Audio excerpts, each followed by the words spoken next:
Welcome to another episode of Relentlessly Resilient, where real people share real life experiences and the tools they've developed to move forward and live their best life. I'm Michelle Scharf. And I'm Jennie Taylor. And Michelle, today I'm really excited to have my friend Charlotte on the line with us. And Charlotte is just a bubble of energy. And I promise the second she starts talking, you will know exactly what I mean because you can hear it in her voice. She is a mother of many, a wife, a friend. She serves on the city council in my hometown right now up in North Ogden, Utah. Our paths have crossed politically and just because we're members of the same community and because I think we have kind of kindred spirits. So I'm excited to have you with us today, Charlotte, and share one story of your life. I know we could be here for days speaking of any time you've ever faced any kind of trial or tribulation, but like Michelle said in the intro, we're looking for real people to tell the real life stories that sometimes kind of find you asking, whoa, what just happened? And what am I going to do about it? So Charlotte, welcome. We're so happy to have you. Oh, thank you. I'm so glad to be here. This is so much fun. I do tend to love to tell a story. In fact, I love to quote, I think it was Abraham Lincoln that said, if you want me to talk for an hour, I need a week to prepare. If you want me to talk for a half an hour, I need 2 weeks to prepare. And if you want me to talk all day, I can start right now. So I can go on. That's why you and I get along so well, Charlotte. Oh, great. We're all in trouble. I have phoned it in. So just to set the stage a little bit, this was what I would consider to be what was really a watermark event in my life. So I had lived pretty much a charmed life up to this point. I was 28 years old. I had graduated from college. I had gone through on scholarship. I had worked while my husband went to business school at, a top 5 business school in the country. We were starting out our career living in San Antonio, Texas. So we were kind of far away and from our friends and well, we had developed friends there, but then we had lots of family that were here in Utah, not anywhere close. But I had just kind of developed my own routine. In fact, I had actually saved all of my schedule that I had written out like Monday through Friday. And it started at 6:45 a.m. Wake, dress for gym, pack clothes, make lunch, feed, bathe, Annika, blah, blah, blah. I had 3 little kids. My oldest was 6. The next one was 2, almost 3. And then I had a 6-month-old baby. So I was just, going full tilt all the time from sun up to sundown, taking care of my children, going, working out, studying, doing my thing. And I was teaching piano lessons and I was teaching a music class at one of my children's preschool. My oldest was at San Antonio Country Day School. If you've ever been in Texas, everything is 20 minutes away. There's nothing closer than 20 minutes. It takes a good 5 minutes just to drive out of your neighborhood because they have kind of these planned unit development neighborhoods. So I would drop off one child and then, go downtown to Alamo Heights and drop off the other one. Then I would go to the gym. Anyway, it was just this constant motion and all the time keeping everything all together. And we had a little Relief Society activity that we had at church that we were kind of trading little services. And one of the services offered was at a water skiing trip. Now, my husband and I loved to water ski before we got married. We sold the boat in order to go back to graduate school, but water skiing was something that was really, really we loved doing. So anyway, here I am. We pack up all 3 kids. We're out on the boat, and I'm the first one out. I get out into the water and get the ski on, and I'm all ready to go. And I say, I'm ready, hit it. And I start to stand up onto the ski, and immediately I get this searing pain through my knee. And I thought to myself, I just broke my leg. And then I thought, that's absolutely crazy. Nobody breaks their leg water skiing like this. This is insane. But anyway, in trying to even move in the water, I was just in excruciating pain, could not move at all, had to be dragged out. I mean, and this, I just had a baby 6 months earlier. I was not in the best shape. What in the world are you doing on water skis after you had a baby 6 months ago, Charlotte? That's my favorite. Well, really, it's like when I think that now, and in fact, right after the accident happened, while I was still anesthetized, they would say, so do you think you'll water ski? And I'm like, oh yeah, get right back up on that horse. And I'm like, no, 20 years later, I still have not water skied again. It's like I'm somebody's mother. So anyway, they pull me out, drag me up, putting the boat cover like underneath my leg, and we like try to get back. We're clear out in the middle of nowhere on this lake, and go into the emergency room. I'm there. I have a nursing baby. I'm freezing cold. I'm all wet, and I'm waiting there. You know how the emergency room is. If you're not bleeding out or you're like having a heart attack, you wait, right? And so I get there. Bless the Bischoff's heart. They took the oldest kids. They took Parker and Callie home with them. And, what a great water skiing day we had. Wonderful, wonderful. So I'm there waiting with my husband and my infant, and just waiting to get some x-rays done. And of course, this is on a Saturday. This is starting to get to be, like 4 p.m, 5. You don't exactly have the A-team at the emergency room at that time. So anyway, they take me in, take a bunch of x-rays, and, the cute little physician's assistant that's in there, that's just like, he holds my x-rays up and says, I think you're going to need an operation. Of course I can't tell anything. It just looks like a big blurry blob to me. Anyway, get back home. Finally, my husband gets me into bed, props my leg up. They put it in an immobilized, just a splint kind of thing. And then, kind of days go past, because we don't really get an emergency orthopedic surgeon looking at us. But we did have a friend that was an orthopedic oncologist that went to church with us. And he said he would come over and take a look at my x-rays. And so it's like, okay, great. Ted, come on over. He holds up my x-ray, looks at it, and says, what did you do? Oh, no. It's like, this is a mess. This is an absolute mess. You're going to, it's like, you're definitely going to need surgery. They might have to do a bone graft. I am a really squeamish person when it comes to like medical kind of things. He's describing taking like bone from my hip and putting it in my knee. The color completely drains from my face. I'm lying down. I think I need to lie down a little further. And it was just this, wow, holy cow. What does this mean? All from just trying to get up on a pair of water skis. Yeah, actually, I was a good skier. So this was a slalom ski. I was trying to get up on one ski, and that was part of the problem, was I leaned my weight too far forward, and just my femur went down and crushed the top of my tibia right at the knee joint. Wow. Just made a big old mess. So anyway, he lines me up with the great surgeons in San Antonio, and I get a plate and 7 screws in my knee, in my leg, and kind of a scarf right basically from the bottom of my kneecap, kind of about 3 or 4 inches down to on my shin bone, on my tibia. So I wake up from surgery, and I'm in this machine that is meant to bend and straighten my leg. It's like, this is going to keep scar tissue from building up. I was like, this is awful. Take it off. So I go home in this, and they tell me, well, we put it together the best we could. And I'll tell you a couple things, no weight, absolutely no weight bearing on it at all for 8 weeks. Okay. And you've got 3 little kids. 8 weeks. I have an infant.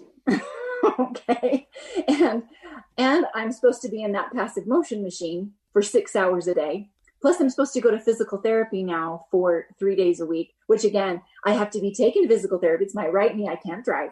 So I have to be driven to physical therapy, be there for about 2 or 3 hours, then be driven home. In the meantime, I have to have somebody's got to watch my kids. Somebody has to take care of me. Somebody has to take care of this whole big list that I had just made. I'm like, this is how I take care of my family. So that was huge. I couldn't even like wrap my head around what this was going to mean. I was just dumbstruck. I thought, what am I going to do? How am I going to do this? My husband had just started his job. He was working for a grocery retailer in Texas, and he had to drive downtown and work in the headquarters there. And I was like, what do I do? I'm thinking, which mom with 3 little kids has 6 hours a day to sit there and let her leg work in that machine, let alone all of the other things you just said? How do you carry your baby? How do you care for your 2, almost 3-year-old? How do you get the 6-year-old where they need to be, all while not trying to put any weight on that leg and basically just hang out and wait for it to heal? Like, who's got the time for that? Like, if it was just a 6-month-old nursing baby, you might be able to put the baby to the side. But my fear is, I'm thinking the 6-year-old like might be helpful, but you've got the 2 to 3-year-old, which is a problem, right? Because they are mobile and you cannot keep track of them. Absolutely. I just can't even imagine. My 6-year-old had just been diagnosed with like off the charts ADD.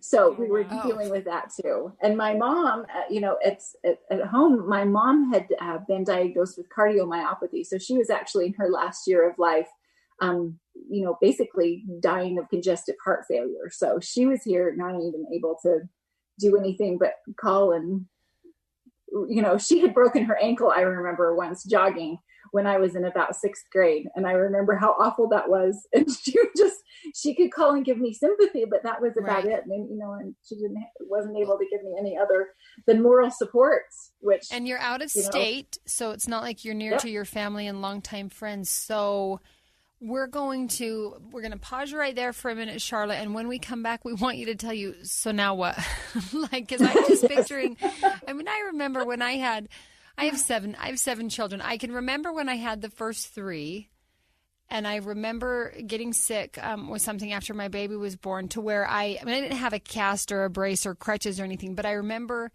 just thinking, there is no mother on the planet that has time to get sick. Like, who's going to cook dinner? Who's going to change the diapers? Who's going to run the errands? Who's going to take care of me while I'm home with these 3 little people? So I'm intrigued to hear. Obviously you're still here, and this was years ago, so you made it through. And we're going to come back in a minute and have you tell us a little bit about what that day-to-day looked like for those 8 weeks and longer. It sounds like even all these years later, you haven't fully regained water skiing ability. So we'll be right back. We'll be right back to have you tell us the now what.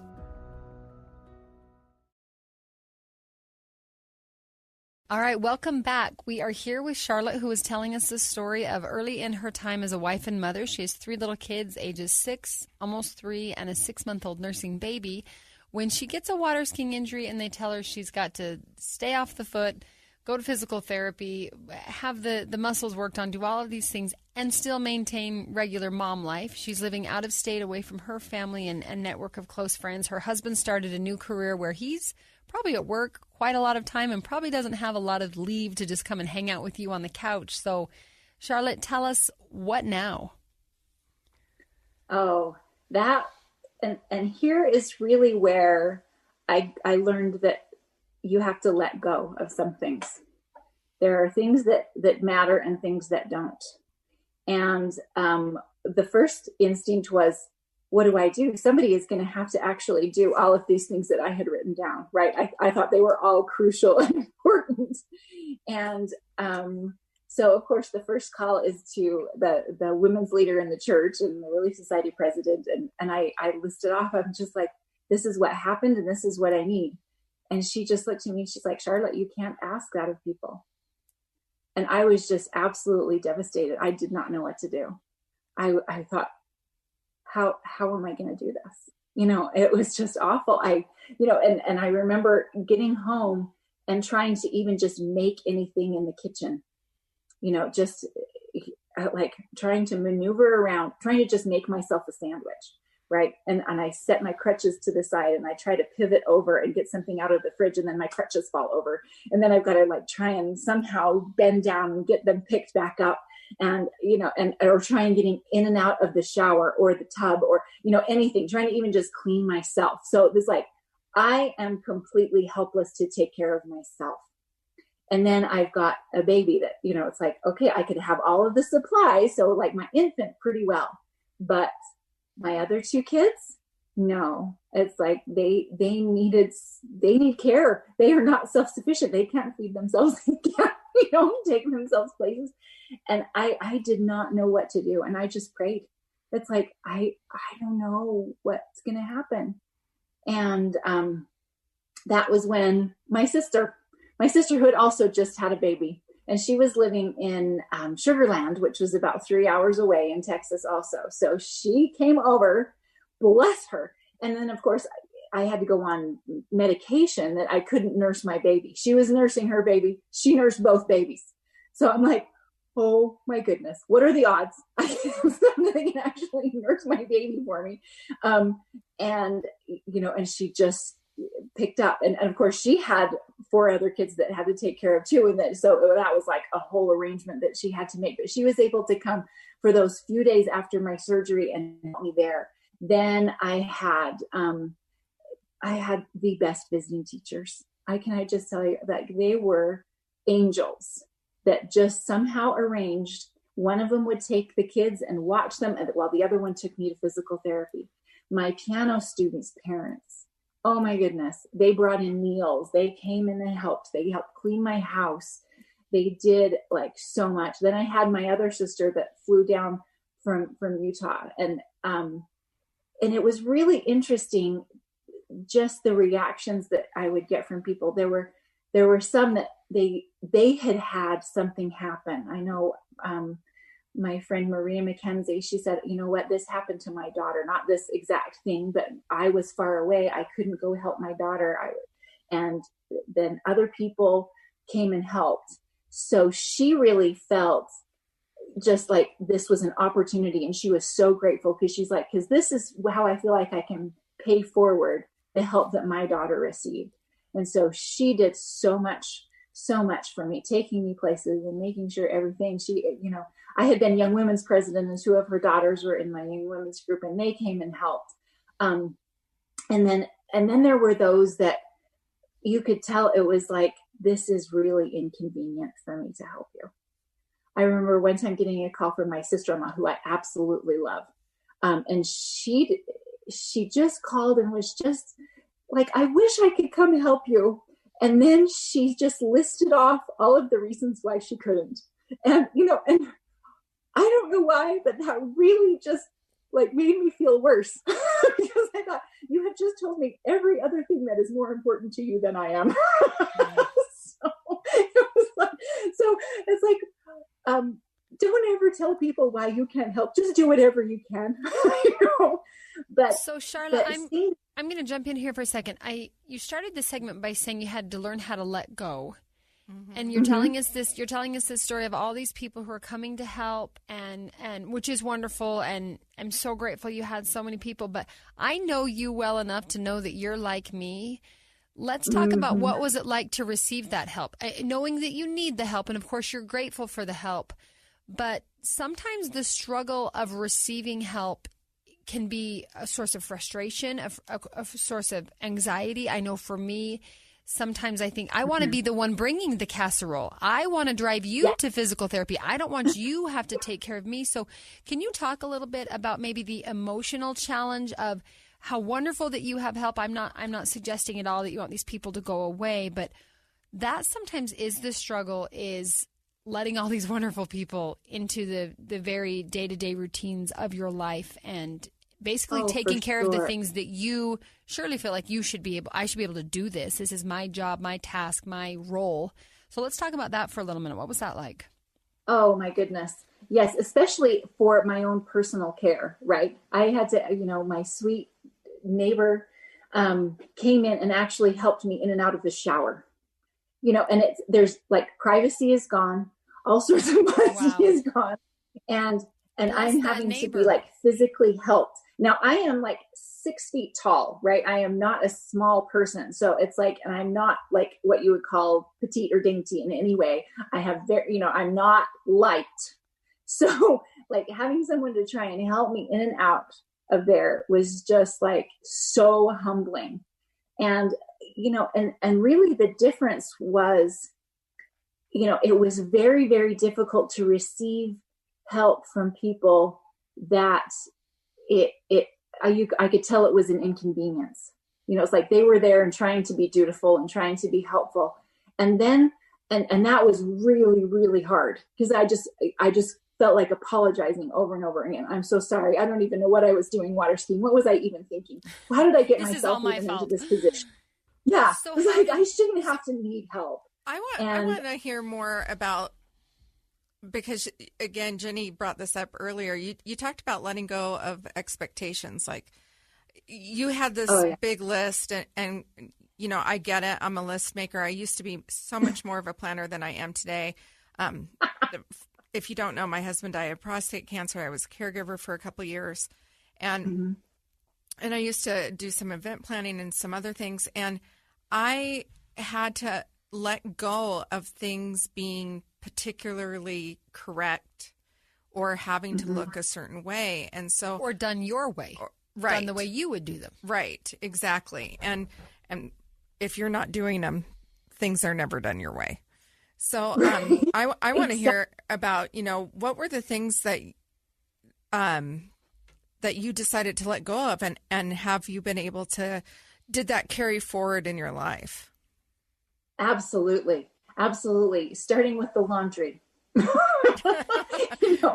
the laundry still even comes, trying to so get the someone's laundry doing basket in, right? It's like I don't know if you're like me, if you're a little bit type A, you've got your way you do the laundry, right? And I had it separated. I did it like my mom did it, who was very particular. And, we had a light batch, a white batch, and a dark batch. And I did it Monday, Thursday, and Saturday, just like my mom did. Right. And then when you fold towels, there's a certain way you fold towels. You fold them down lengthwise, and then you fold them in half, and then in half again. And when you have someone come in and, I really kind of decided that if I was going to need all of this help, at a minimum, I could be pleasant. And so that was like my main directive to myself. And it's like, no matter what someone does, I will be grateful, and I will be pleasant to them. Even though I was actually in a lot of pain. So was like, that a decision, my knee hurt. Was that a decision you made kind of early on, realizing, okay, I'm going to need all this help, so my job is to just be nice? And was that easy or hard? I mean, right. Yeah. Right. When I first got that, you can't ask that of people.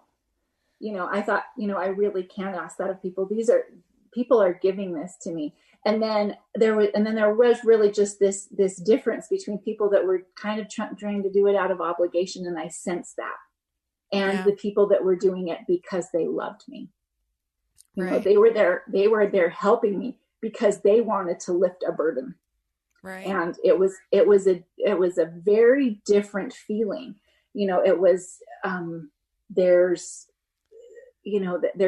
getting care that's very, clinical, and it does the job. And then I am here to just lift your burden for you. And so one feels very much supportive, and the other one feels very much like you've become a burden somehow, even though you haven't necessarily, you may have asked them for help, but on some level, sometimes it's easier to not receive the help than to have the help be given when it's not given kind of of their free will. Not that you're making them do it, but it's given freely and from the heart. I would rather not. I would rather suffer through whatever I had to, getting by whatever I could do, than have somebody come who really didn't want to be there. And that was what that, and coming through that also, was a decision that I would never, ever, ever make someone feel like that. If someone needed my help, I would never, ever say, I'm too busy. I hate that word. I have just come to hate that word. And that I wouldn't ever, my help is going to come with warmth and light. And that's the only way I'm going to give it. And if I can't give it of myself, I will find something else, some way to relieve the burden. But it really was so difficult to be so helpless, and to really just be so grateful to have anybody come and to do anything. As I was getting better, as I could do more things, I would still get to the point where I didn't know I'd done too much until I'd done too much. And then I was stuck. Right. Exactly.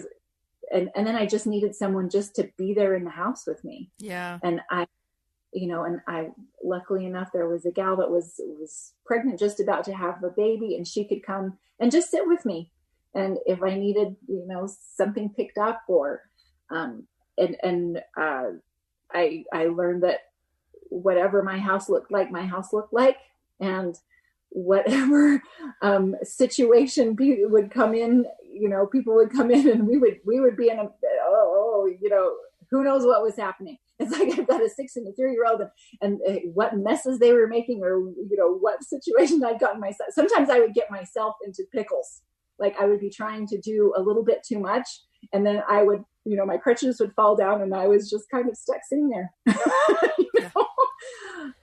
I did try a couple of times to move my baby. So I put her in the baby Bjorn and get on the crutches and move. And I got in big trouble for that because it's like, you could fall on her.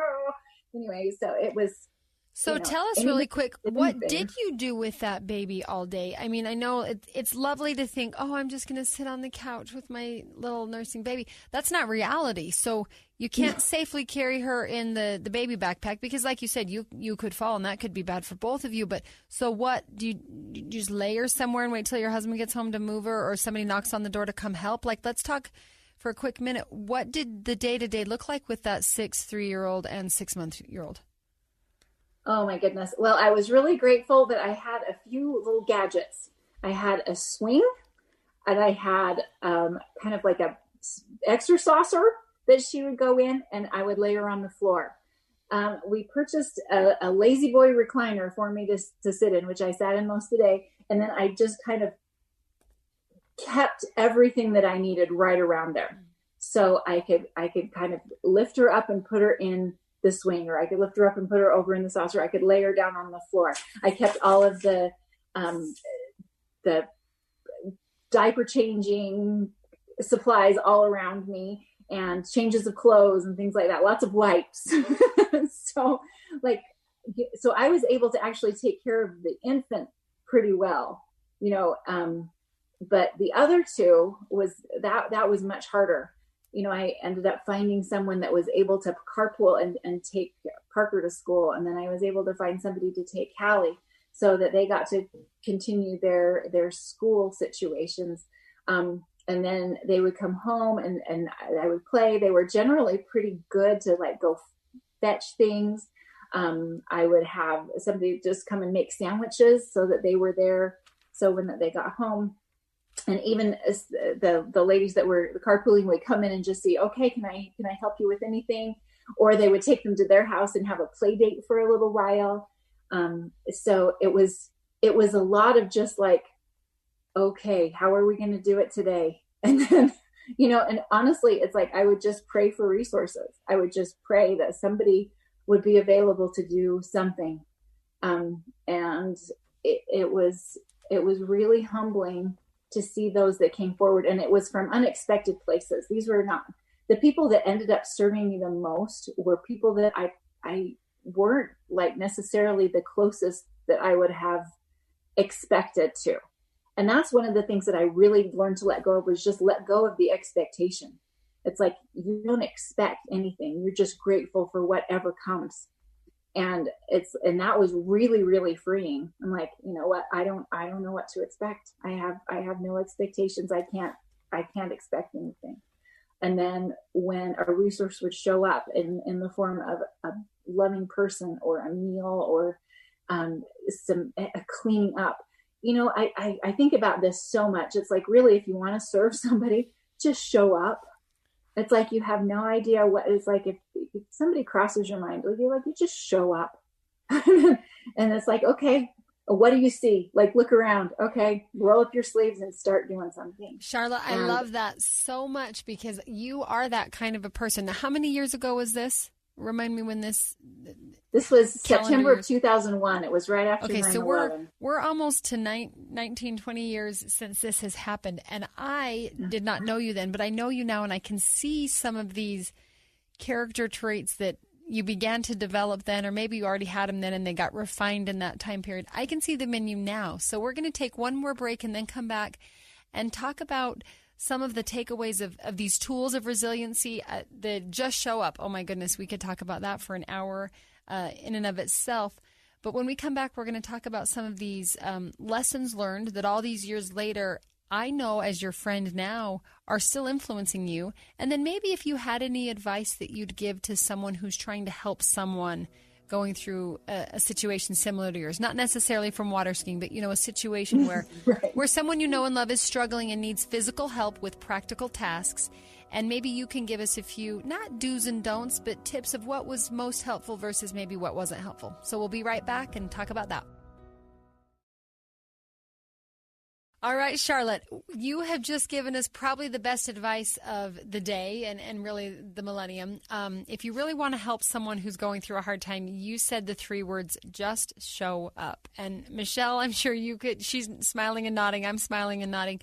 There were several things you've shared with us in telling this of this instance where you were injured. You've got these 3 little kids. You can no longer care for your own basic needs, let alone the basic needs of your family and household. You're a good, strong type A personality who is good at making lists and getting things done in a very particular fashion. And you mentioned one skill or resource that you gained in that time period was learning to let go. And you said specifically to let go of the expectation and just embrace the gratitude for the help you received. So, Charlotte, let's talk for a minute. This was 19 years ago. You've gone on to have more children. You've moved. You're back in Utah. You live a very busy, active life. Anyone who knows you knows that this injury did not slow you down, even if it did keep you out of water skiing. What would you say were some of the defining lessons you've learned? And you've kind of touched on those, but let's put them into words right now. And what tips or advice would you have if there's someone listening that has a friend or a sister or a loved one that's facing some kind of trial that's getting in the way of taking care of day-to-day tasks? What are the helpful things and what are some things that maybe aren't as helpful? Oh, sure. So the helpful thing is first realize that this is part of life. These trials are meant to come to us, right? We are meant to be tested. One of my favorite scriptures that came out of that was 1 Peter 4:12, which is kind of an obscure one, but it says, "Beloved, think it not strange concerning the fiery trial, which is to try you, as though some strange thing happened to you." Because there are things that are going to happen in our lives that are going to test us. And we don't know what we're made of until we have to go through them. A quote that I love from C.S. Lewis says, "You never know how strong the rope of your faith is until it has to bear your weight." And that's what you find. It's like, what do you really believe? It's like when you all of these things, it's interesting because I had constructed kind of a persona about myself, right? I was a worthwhile person because of XYZ, la, la, la, la, la. Here's my resume. Look, I'm a worthwhile person because I can do all these things, right? And one of the things that this accident highlighted was that I had all of those basically taken away. Like all of those things that you kind of put your self-esteem around don't matter. Right. It's not about what you can do. It's about who you are. And then, it gives you a chance to slow down. It's like I was going full throttle all day, every day. And this really was an opportunity to stop and look at my character even. What I love about your story is it really actually crosses over to what we're all going through right now with COVID. We just had new restrictions come down from the governor. We're recording today in studio, but our guest is not in studio with us due to new restrictions. And so we're having to make changes. So our expectations are all different. People have lost their jobs. People have kids are maybe going to less activities, participating in less things. And really, you could say, well, this lady had an injury from a water ski accident. But really, this is a bigger story here. Really, it crosses over to so much of our society, especially culturally here in Utah, I would say. We have a high bar. Like our kids need to be in soccer. They need a sport activity. They need a physical activity. They need a music activity in addition to school and all of those other things. And a lot of times moms, and I've been guilty of it myself when my kids were younger, where you feel like that creates some kind of value in your own life because you're being able to manage all of these things and your kids are involved in all of these things. But really, those things don't actually matter at all, actually. I mean, they might be beneficial. They might be useful. Your children may become proficient at piano, but few are going to become concert pianists. So, what we think is important and what really is important are often two very different things. And I liked what you talked about expectations. You first talked about expectations of letting go of your list. Mm-hmm. So you had this list that you had a routine for your day. You had a list. You were managing your household, your family, yourself, your health, your care, the well-being of your home. It mattered to you. And now all of those things are unable to be done. And I'd really love to hear the story that you sat down with your Relief Society president and said, I need all these things done. And she's looking at you like going, yeah, that's not going to happen.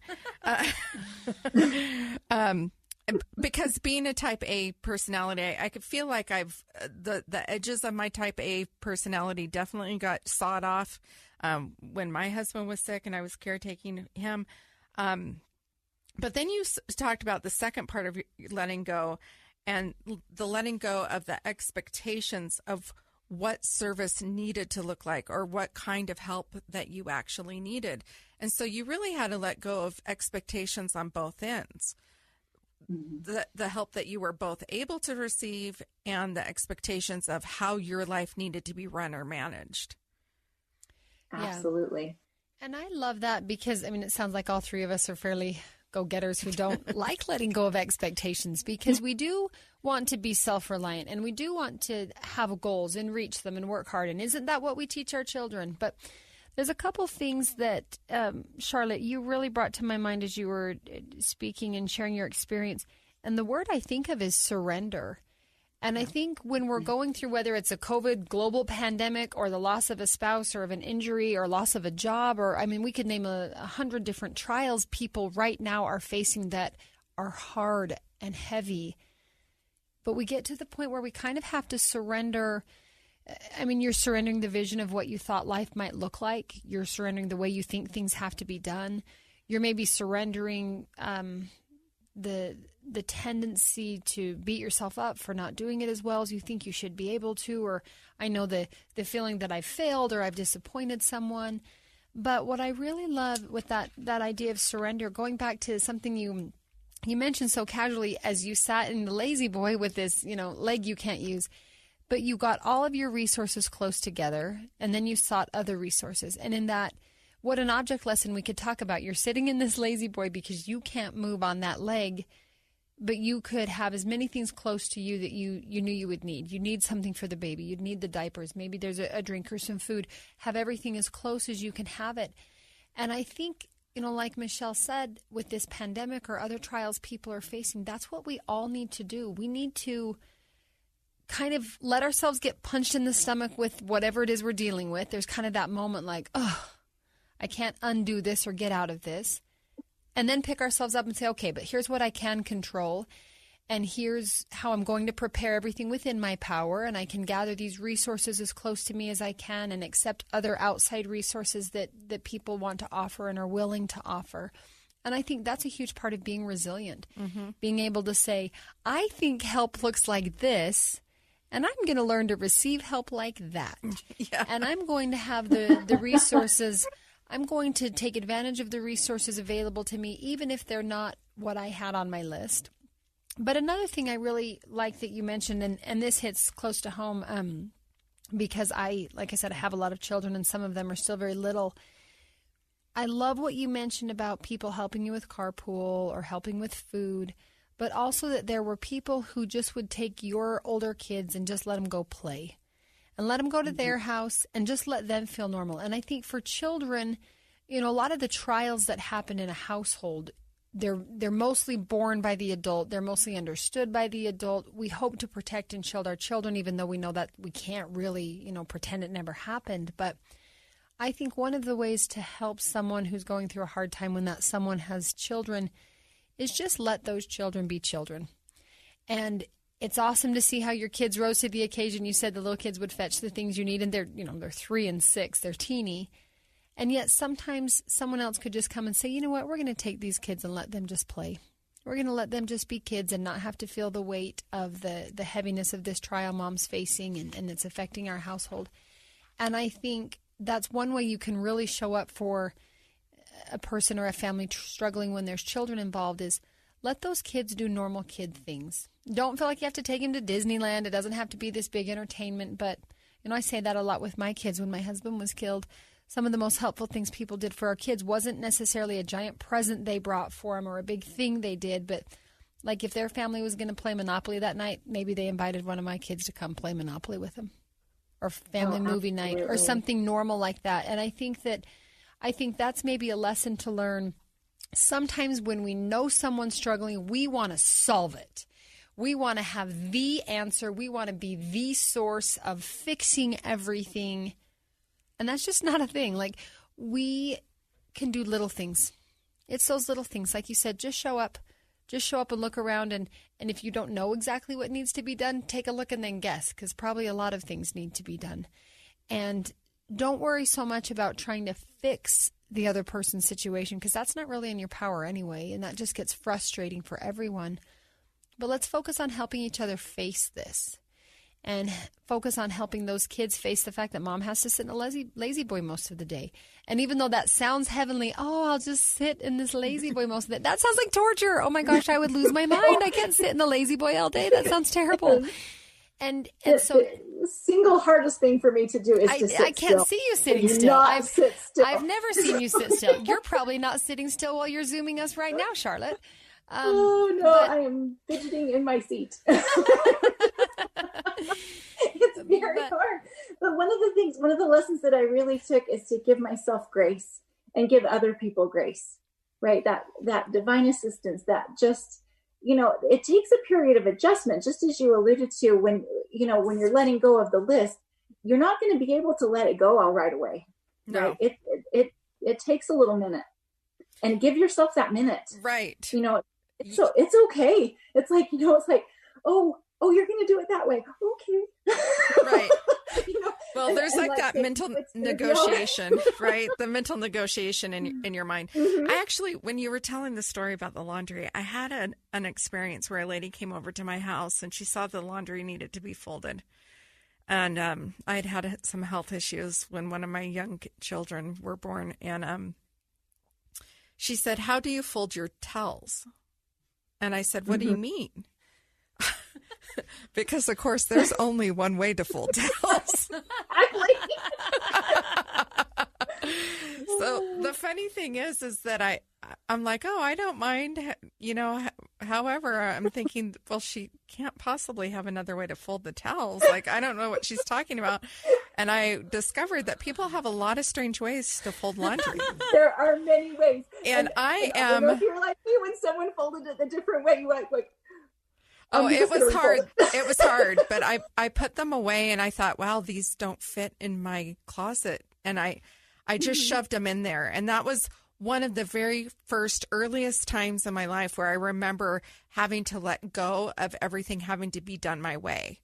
I am a Nazi when it comes to shirt folding. I had jobs in retail when I was 16. I know how to flat fold a shirt so the collar is facing up. I don't understand people folding it on a side so that there's a seam down the center of the shirt. It drives me insane. My children, took them forever to learn. I don't think my oldest son still knows how to fold a shirt that way. But I am, and I still do that for my clothes, but I let go of having to do it for my family that way. My husband was like, I don't want my shirts folded that way. And so we actually stopped doing, I stopped doing his laundry years before he even got sick. He's like, I don't want you doing my laundry because you're doing it wrong. Not because I was doing it wrong, because I complained when I put his shirts away that his area was a mess because I couldn't see flat folded shirts. I'm like, how do you even know where your shirts are to get out the one you want? And I realized I don't have to micromanage everybody else's life and do things the way that I think that they need to be done. Sometimes it's better to just let somebody do their own laundry. Yeah. And I honestly think I won on that one. Okay, so I want everyone listening to this episode to go find us on social media and post or email us a picture of how you fold your towels, because I thought there was only one way to fold towels, because I just folded them like in half and then in half again like a rectangle, because that made sense, until one college summer I stayed with my aunt between semesters for a couple of weeks, and she folded her towels a cool where she folded it in half and then in thirds, and it looks really pretty on the shelf. And so now that's how I fold my towels, but I never knew. So if you're listening, I want to see how you fold your towels. Charlotte, thank you for joining us. Thank you for just your bubbly voice and your energy. I love you so much as a dear friend, but I want to close this with what you said. I wrote it down as you said it, and talking about letting go, talking about showing up, talking about being grateful, all of these characteristics and these ways to be helpful. You said you learned it's not so much what you can do, it's who you are. And what a beautiful lesson for all of us to think about today. It's not really how my towels are folded. It's the fact that I'm willing to come say I love you by folding your laundry. And if those of us giving and receiving help can remember that, it's not in the task being done. It's the love being shown and the friendship being nurtured. Just, Charlotte, I can't thank you enough. I love you, my dear friend. Thank you for all the lessons you learned. All the lessons you learned 19 years ago, I have benefited from, because you have been there for me. You have just shown up. You've never made me feel like I'm an inconvenience when you are bailing me out of whatever problem I'm in. And so I am so grateful not grateful that you had that trial, but I'm grateful you've chosen to let that trial be kind of a springboard for you being able to offer service in a more loving and giving way. And I just can't even think of the number of people you have blessed in the past several decades with that attitude and that willingness. So thank you. I love you. So grateful for your willingness to share this story and teach us a little about how you've become and continue to be resilient. And we're grateful for everyone for listening and joining us today. Thank you so much. For our listeners, you're welcome. For our listeners today, you can subscribe for free to the podcast. And if you like what you have heard, give us a rating and a review. If you or someone you know has a real story about real life you're willing to share, send us an email at rrpodcast@ksl.com. You can also find us on Facebook at Relentlessly Resilient. Remember, whatever you do today, remember to be kind. You have no idea the struggles other people are dealing with in their lives.